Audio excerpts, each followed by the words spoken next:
la séptima palabra de nuestro Señor sobre el madero, que podríamos decir que es una especie de paréntesis dentro de la serie que llevamos de Mateo, puesto que hemos abordado otros textos bíblicos diferentes al evangelista que nos hemos propuesto desarrollar.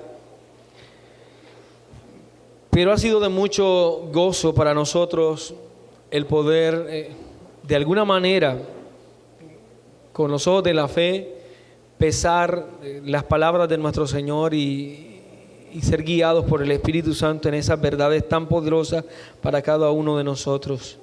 Hemos estado siendo guiados por el relato de cada uno de estos evangelistas.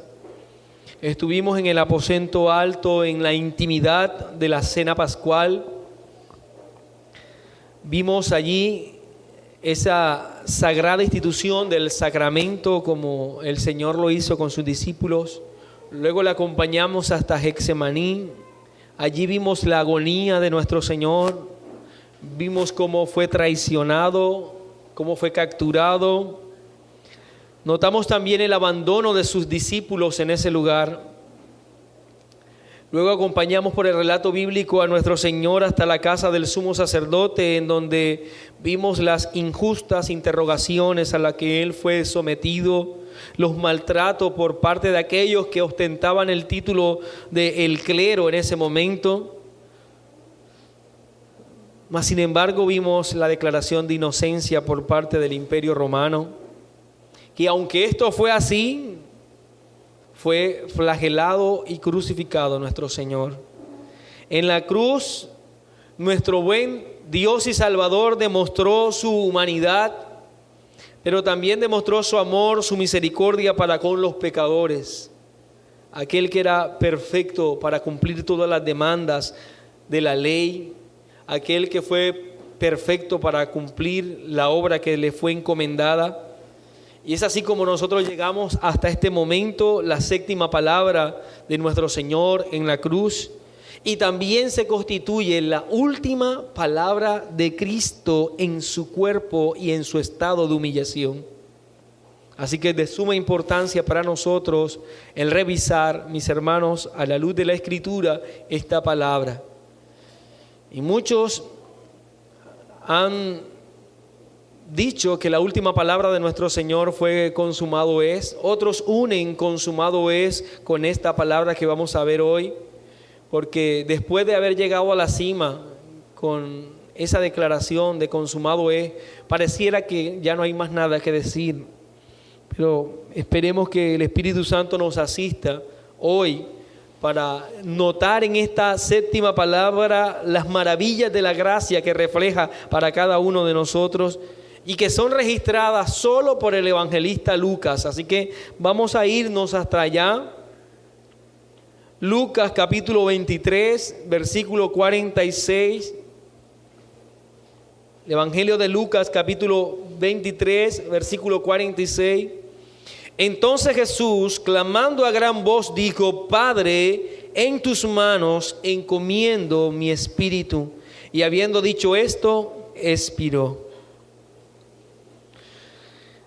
Es curioso el analizar que precisamente este evangelista Lucas registra las últimas palabras de nuestro Señor, pero también fue el evangelista que registró las primeras palabras de nuestro Señor. Aquello que no hicieron los otros evangelios, Él sí lo hace. Él registra las declaraciones de Cristo cuando todavía era un jovencito. Recordemos cuando se escapa de José y María y va hasta un lugar y es encontrado enseñando. Esta es la primera palabra que registran los evangelistas. La primera vez que el Señor habla y es registrado en la sagrada palabra del Señor. Y estoy seguro, mis hermanos, que si nosotros unimos la primera declaración de nuestro Señor Jesucristo y la última, vamos a encontrar que hay una conexión maravillosa, gloriosa. Lucas registra la primera y registra la última. Y espero que podamos nosotros también darnos cuenta de esa maravillosa conexión innegable entre las dos. Quisiera leer para ustedes Lucas capítulo 2, versículo 49, que registra precisamente ello. Entonces él les dijo: ¿por qué me buscáis? ¿No sabíais que en los negocios de mi Padre me es necesario estar? Esta es la primera declaración, la primera vez que el Señor Jesucristo se registra en la Biblia que ha dicho algo. La primera vez el Señor dijo: en los negocios de mi Padre me es necesario estar. Y la última palabra antes de morir también habla del Padre en Lucas 23:46 que acabamos de leer. Padre, en tus manos encomiendo mi espíritu. En la primera palabra nuestro Señor demostró el firme pensamiento que tendría y que gobernaría toda su vida los negocios de su Padre. Que no iba a nada más gobernar su intención ni su voluntad, sino eso que le fue encomendado desde la eternidad. En los negocios de su Padre debía estar. Y en esta última palabra nuestro Señor deja ver cómo todos los negocios se cumplieron. Él llevó a cabo esa labor maravillosa que le fue encomendada. Él realizó gustoso todo aquello en lo cual propuso desde el inicio realizar. Todo aquello que le fue encomendado por el Padre, Él lo llevó a cabo. Ahora, en esta última palabra, Cristo se dirige al Padre como diciendo: aquí está todo lo que me diste que hiciera y ya lo hice. Puse fin a la tarea, los negocios se realizaron. El día de hoy vamos a estar frente a esta poderosa palabra del Señor. Y deseo darle 3 sentidos a ella. 3 sentidos a esta palabra que quiero que mis hermanos, acompañados por la Escritura, veamos. Y la primera o el primer sentido es que en esta palabra vemos una expresión de comunión. Una expresión de comunión. Padre, en tus manos encomiendo mi espíritu. ¿Qué sería de nosotros sin esta palabra? ¿Cómo veríamos nosotros a nuestro Señor si no estuviese esta séptima palabra? Nuestro corazón debería entonces creer que el Señor murió apartado del rostro de la complacencia del Padre. Sin esta palabra nos hubiésemos solamente quedado con el Dios mío, ¿por qué me has desamparado? O sin esta palabra nos hubiésemos quedado con el consumado es. Y quedábamos allí, Cristo de alguna manera retirado, apartado de la vista de complacencia del Padre. Pero cuando miramos esto, cuando revisamos lo que Cristo dice en esta última palabra desde la cruz, con ello el Señor establecía que antes de morir experimentó nuevamente la unión con su Padre Celestial. En una forma sin igual, en una forma única, Él expresa ahora cómo el Padre le ve con complacencia. Padre se dirige a Él. Ahora no miramos entonces a nuestro Señor morir como un hombre más, sino como el Hijo de Dios, el unigénito de Dios, aquel que ha colocado su vida en expiación por su pueblo, y el Padre se ha complacido de ello. El Padre ha encontrado deleite en ese sacrificio perfecto. La relación que expresa Cristo en esta última palabra, permítame señalarlo así, es la relación más plena que pueda existir. Nada en este mundo, ni la pintura más bella, ni la poesía más hermosa, ni la canción más dulce, nada podría describir la relación perfecta que hay de amor entre el Hijo y el Padre. Nada se podría comparar con esta maravillosa relación. Es más, no existe una relación en este mundo, en esta vida, que de alguna manera se acerque a este maravilloso amor, que nos sirva de ejemplo para poder notar lo que Cristo está dejando ver en esta palabra Padre. El Señor Jesucristo dijo en Mateo 11:27, todas las cosas me fueron entregadas por mi Padre, y nadie conoce al Hijo sino el Padre, ni al Padre conoce a alguno sino el Hijo, y aquel a quien el Hijo lo quiera revelar. Una perfecta relación sin igual, como no hay otra. Solo Cristo y el Padre, solo el Hijo y el Padre gozan de esa perfecta relación, porque el Padre solo dirá de Cristo: tú eres mi Hijo amado, en ti tengo complacencia. De manera que las relaciones humanas no sirven para describir esta amorosa unión entre el Hijo y el Padre.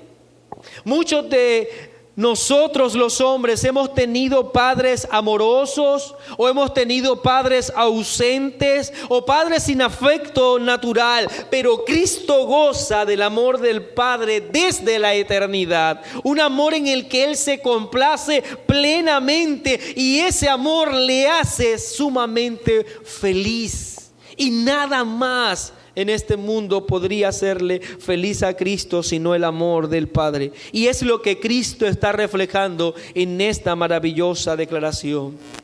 Como un niño que al terminar la tarea corre a los brazos de su tierno padre y le dice: Padre, mira, aquí está la tarea que hice, esperando del Padre que vea con complacencia esa tarea que realizó. De esta misma manera nuestro Señor levanta su mirada en la agonía de la cruz a su amado Padre después de cumplir su tarea. Padre, en tus manos encomiendo mi espíritu.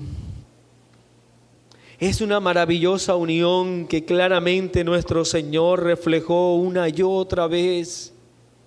Él enseñó que tanto Él como el Padre trabajaban juntos por un mismo fin. En Juan 5:17, y Jesús le respondió: mi Padre hasta ahora trabaja y yo trabajo. Y el versículo 19, respondiendo entonces Jesús les dijo: de cierto os digo, no puede el Hijo hacer nada más por sí mismo, sino lo que ve hacer al Padre, porque todo lo que el Padre hace, también lo hace el Hijo igualmente.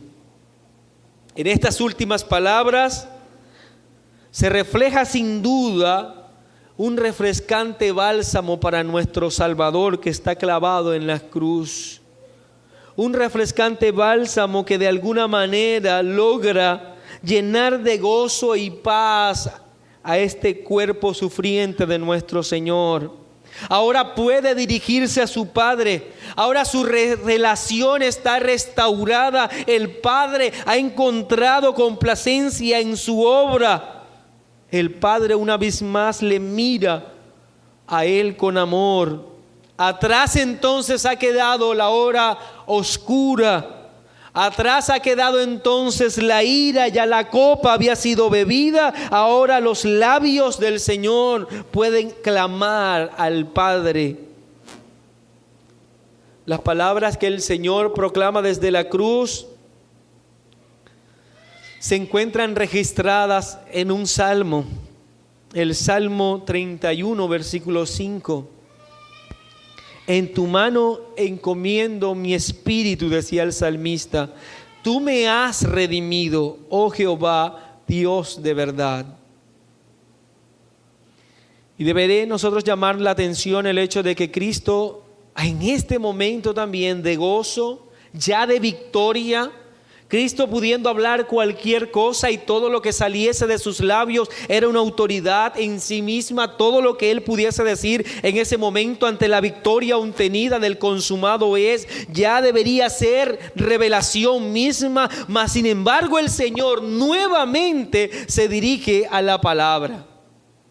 Va a aquella expresión del salmista, y cuando toma aquel texto bíblico, el Señor agrega algo que el salmista no dijo y quita algo que el salmista sí dijo. Lo que agrega el Señor es esa maravillosa relación ese vínculo filial. El salmista no dijo Padre, el salmista dijo Jehová, pero Cristo dice Padre. Él puede tomar este texto y modificarlo y agregarle y decir Padre, no Dios mío. Ya no más ese texto que quedó atrás. Él no dice Dios del mundo o creador de todas las cosas. Cristo se dirige tiernamente a su Padre. La razón, recordemos, por la que los fariseos odiaban tanto al Señor. La razón por la cual fue llevado hasta el madero, porque Cristo manifestaba abiertamente que Él era el Hijo de Dios, que su Padre estaba complacido con lo que Él hacía.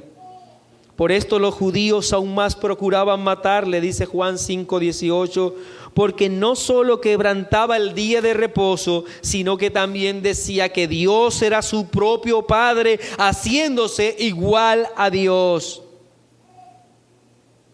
Así que la razón por la cual fue acusado son las últimas palabras de Cristo. En la cruz se dirige a su Padre y le dice que encomienda su espíritu. El Hijo encomienda su espíritu a su Padre. Ya nuestro Señor en su humanidad había realizado su tarea, ya había acabado la obra que Él le había dado a hacer. Ahora está confiando, está entregando al Padre su espíritu.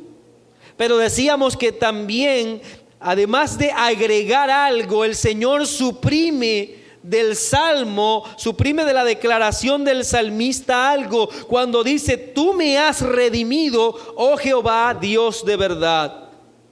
Y es natural que Cristo suprima esta parte, puesto que Él no necesitaba redención.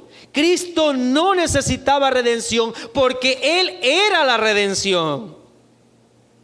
El sumo sacerdote no necesitaba que otro intercediera por él, porque Él es el que redime, Él es el que intercede. Y es allí la gran diferencia entre nuestro Señor y David. El sufrimiento de David era el sufrimiento de un hombre pecador, inspirado pero pecador. Mas las palabras del Señor, las que salen de sus labios en esta última declaración, es las palabras del Logo mismo. Y Él tiene todo el derecho a señalar las Escrituras y quitar de ella, pues ahora se está cumpliendo en Él la misma. El Señor se dirige a la palabra. Y una vez más deberíamos preguntarnos qué sería de nosotros, oh hermanos, si la palabra, la sagrada palabra del Señor, son las que determinan lo que hablamos.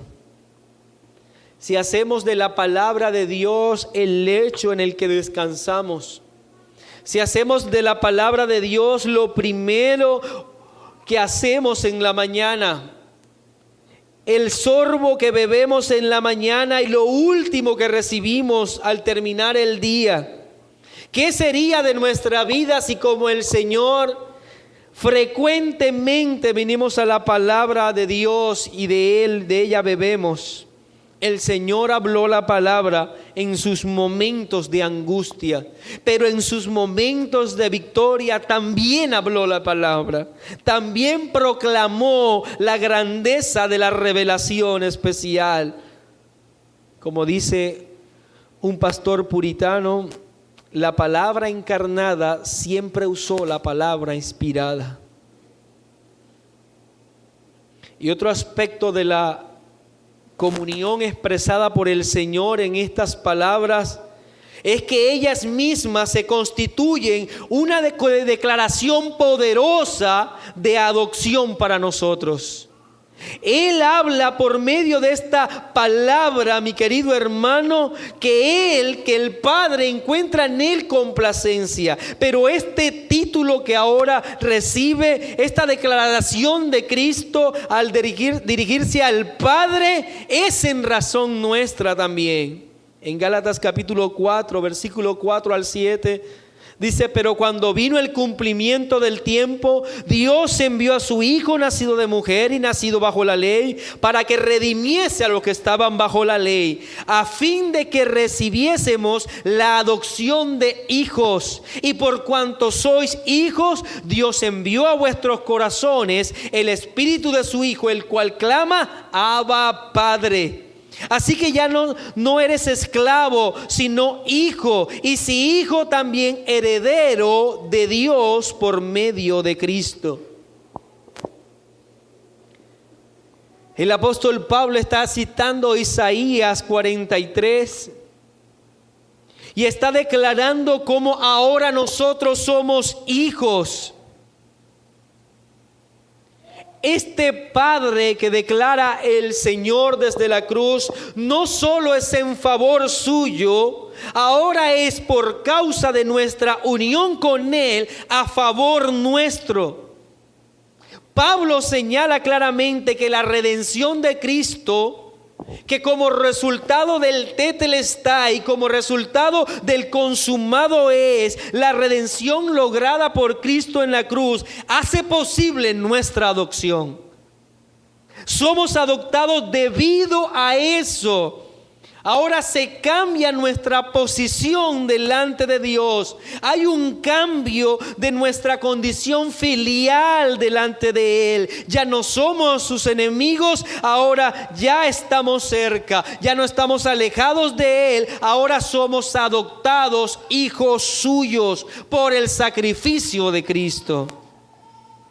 Mas a todos los que le recibieron, los que creen en su nombre, les dio potestad de ser hechos hijos de Dios. Esa es la maravillosa confianza, mi querido hermano, que ahora todos los que creemos en Cristo somos hijos de Dios.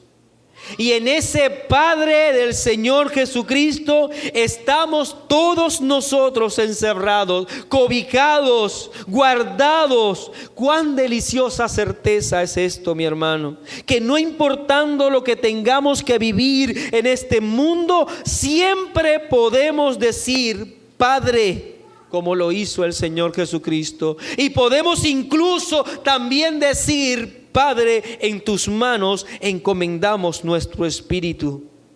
Como Cristo podemos estar ahora totalmente seguros de que el Padre va a cuidar nuestra alma, va a cuidar nuestro espíritu. Podemos confiar tranquilamente en que nuestro espíritu descansará en las tiernas manos de nuestro Padre Celestial. No sé tú, mi hermano, pero yo nada más necesito. Solo la firme seguridad de que mi espíritu descansa en sus manos. Eso debe bastar. Después de una larga jornada que tengamos que vivir, después de fuertes luchas que tengamos que pasar, después de una gran lucha en la cual podríamos nosotros incluso perder nuestra vida, qué gran gozo es poder estar seguro que nuestros espíritus descansarán en las manos del Padre. Ya sea que nuestra vida siga un sendero de paz, de tranquilidad, en ese momento podemos decir: Padre, en tus manos encomiendo mi espíritu. Pero si solo vienen angustias y pesares, también debemos decir: Padre, en tus manos encomiendo mi espíritu. No importa lo que vivamos, nuestro espíritu está seguro. Y nuestro Señor expresa la más dulce de las relaciones con estas palabras. Y debe ser precisamente para nosotros la más dulce de las relaciones que podamos nosotros tener. Que podamos decir junto al salmista: clamé a ti, oh Jehová, Dije, tú eres mi esperanza y mi porción en la tierra de los vivientes. Nada más necesitamos. Hoy tú clamas, mi querido hermano, no como un enemigo, suplicando misericordia. Hoy nosotros levantamos nuestro rostro con la certeza de que el Padre está mirando clementemente a sus hijos. Hoy clamamos como hijo, teniendo esa certeza, mi hermano. Él atenderá nuestra súplica. Y en esta última palabra el Señor lo refleja claramente. La Iglesia Católica Romana ha tomado esta expresión como una declaración hueca que solo sirve para hacerle una aparente seguridad a aquella persona que está moribundo y al pie de la muerte. Pero nada es más alejado de la realidad, mi hermano. Esta porción de la Escritura no es solamente para cuando tenemos que descender al Hades, cuando tenemos que abrazar la muerte. Esta poderosa palabra, mi hermano, debe constituirse en algo que debe animar todos los días nuestra vida. El creyente descansa en la mayor seguridad. Nuestro espíritu nunca dejará de reposar en las manos de Dios. Y muchos mártires de la historia vieron el rostro de la muerte, y cuando veían el rostro de la muerte, se consolaron con la condición de hijos y clamaron: Padre, en tus manos encomiendo mi espíritu. Y yo lo invito a que usted revise biografía y se encontrará cómo Policarpo, Melantón, Lutero, muchos más, cuando iban a partir de este mundo, declararon: Padre, en tus manos encomiendo mi espíritu, con gran seguridad. Pero permítame registrar o analizar solo uno de los muchos mártires que tiene la iglesia, como lo es Esteban. En Hechos capítulo 7, versículo 59, dice: mientras lo apedreaban, Esteban oraba y decía: Señor Jesús, recibe mi espíritu. Qué maravilloso es encontrar esto, mi hermano. Nuestra alma no hallará paz en mejores palabras que esta. El Señor estaba a la diestra del Padre y sigue a la diestra del Padre para recibir los espíritus de sus santos, de su pueblo, cuando parten de este mundo. Y eso fue lo que vio Esteban.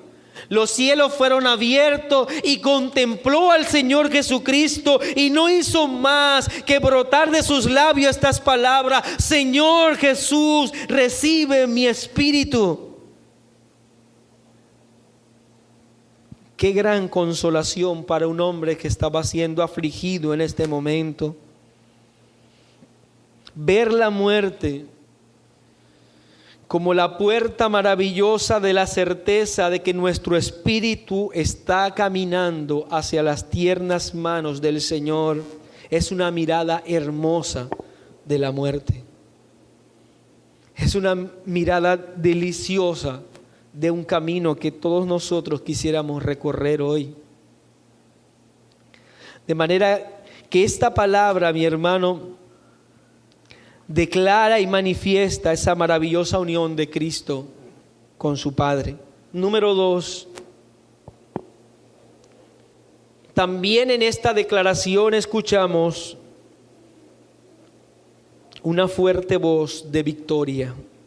Una fuerte voz de victoria. Padre, en tus manos encomiendo mi espíritu.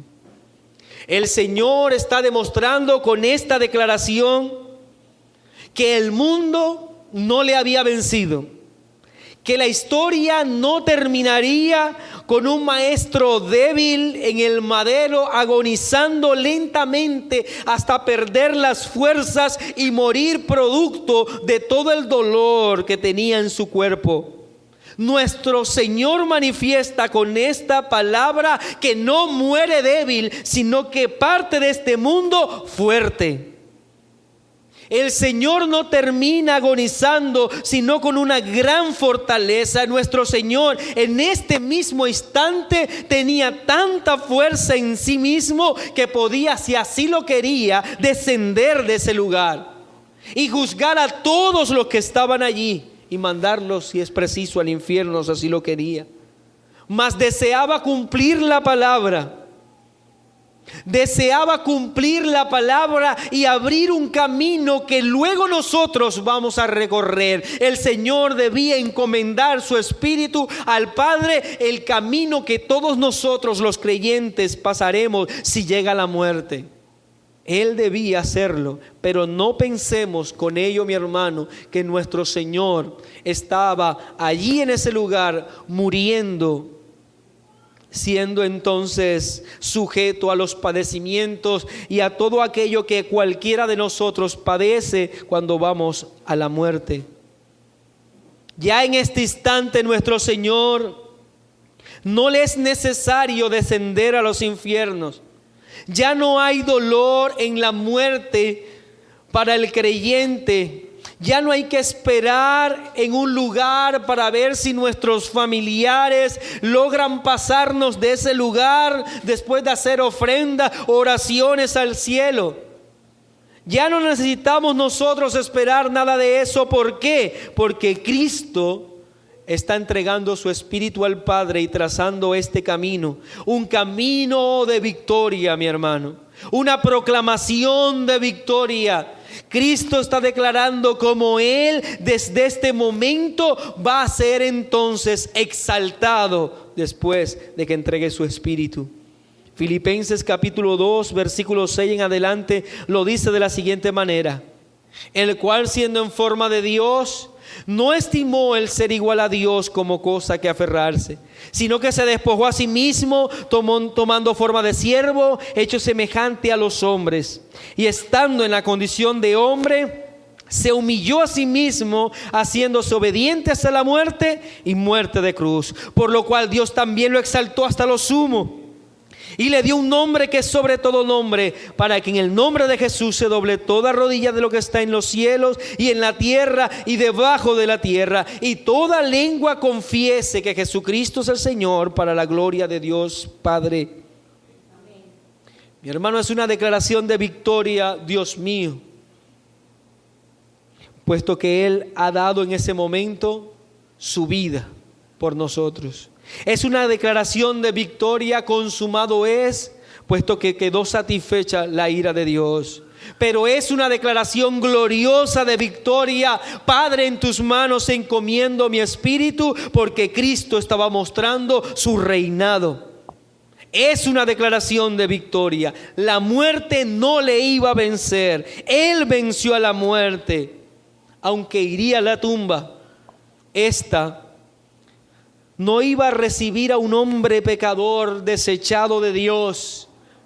Esta iba a recibir al Hijo encarnado, perfecto, glorioso y triunfante. Y por último, número 3, en esta maravillosa séptima palabra encontramos una expresión soberana. Una expresión soberana. Nuevamente entonces Jesús, clamando a gran voz, dijo: Padre, en tus manos encomiendo mi espíritu. Ninguno de los evangelistas nos dice que Cristo murió. No lo vamos a encontrar en la Biblia. No dice los evangelistas que Él murió en este momento. Todos hablan de Él entregando su espíritu. Tú y yo tenemos un carácter totalmente pasivo en la muerte. Ninguno de nosotros puede decir: yo voy a morir tal día, a tal hora, a tal minuto. Somos pasivos y esperamos, por más que vivamos en una completa depresión particular por alguna enfermedad, ninguno de nosotros puede señalar el momento mismo en que partiremos de este mundo. Como lo dice En el libro de Job, capítulo 14, versículo 5, ciertamente sus días están determinados y el número de sus meses está cerca de ti. Les pusiste límite de los cuales no pasará. Solo Dios sabe el momento en que nosotros partiremos de este mundo. Sabemos que la muerte se acerca por las enfermedades o por el peligro que corremos, pero no existe ninguno de nosotros que pueda decir el momento exacto en que nuestra humanidad dejará de existir en esta vida.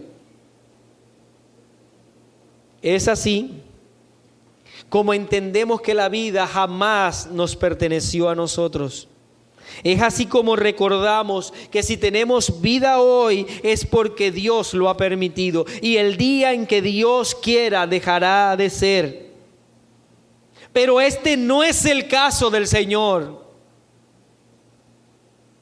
Este no es el caso de nuestro Señor Jesucristo, porque nuestro Salvador poseía un control total sobre su vida.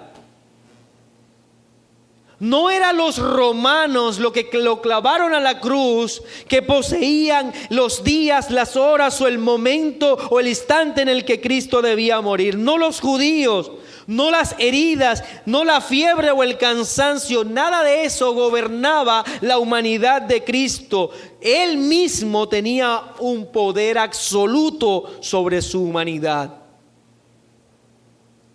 Su vida no le fue quitada por nada.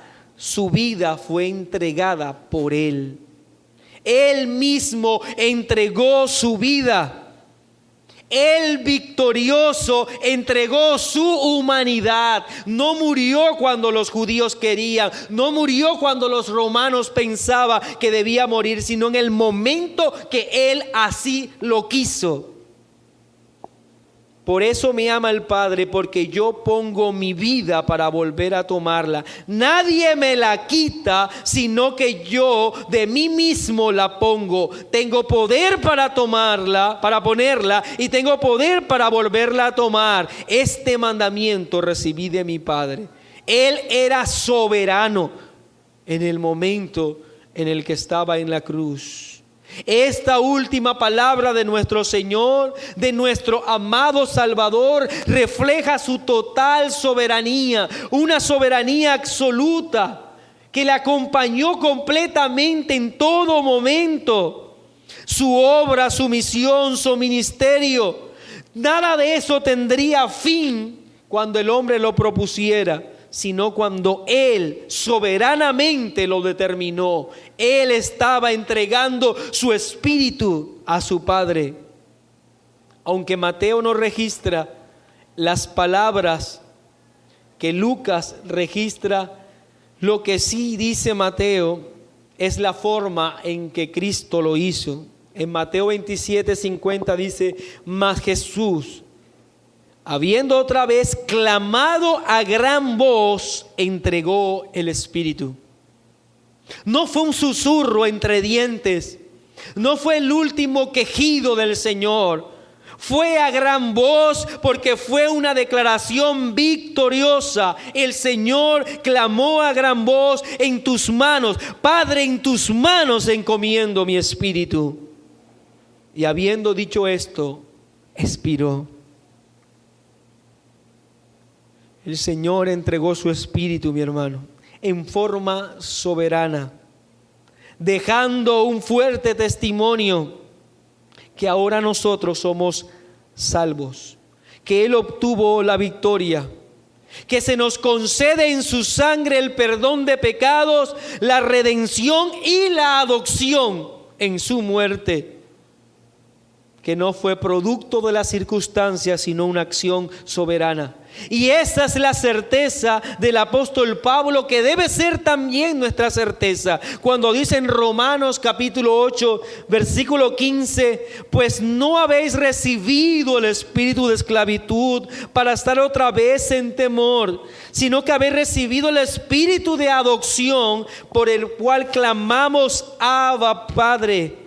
El Espíritu mismo da testimonio a nuestro espíritu de que somos hijos de Dios. Y si hijos, también herederos, herederos de Dios y coherederos con Cristo, si es que padecemos juntamente con Él, para que juntamente con Él seamos glorificados. Pues tengo por cierto que las aflicciones del tiempo presente no son comparables con la gloria venidera que en nosotros ha de manifestarse.